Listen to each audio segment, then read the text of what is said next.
ఈరోజు తిరుమల వెంకటేశ్వర స్వామిని దర్శనం జరుపుకోవడం జరిగింది. చాలా బ్రహ్మాండంగా దర్శనం జరిగింది.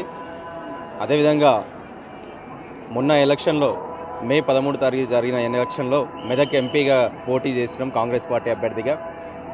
వెంకటేశ్వర స్వామి ఆశీస్సులు, అదేవిధంగా ప్రజల ఆశీస్సులు కూడా నా మీద నిండుగా ఉండి జరిగే రిజల్ట్ రోజు 4వ తారీఖు రోజు జరిగే రిజల్ట్‌లో కూడా భారీ మెజార్టీతో గెలిపిస్తాడని ఆ భగవంతుడు ఇంత దూరం నడిపించింది వెంకటేశ్వర స్వామి కాబట్టి ఆ భగవంతుడు ప్రజలందరూ కూడా దీవిస్తారు. రేపు ప్రజలందరినీ కూడా భగవంతుడు ఏడుకొండలవాడు ఈ ప్రపంచాన్ని, మా తెలంగాణ ప్రజల్ని అందరినీ కూడా సుఖ సంతోషాలతో చూడాలని మనస్ఫూర్తిగా కోరుకున్నానని తెలియజేస్తున్నాను. అసలైన తొలి వెలుగు. ఫాలో వాట్సాప్ @తొలి వెలుగు official.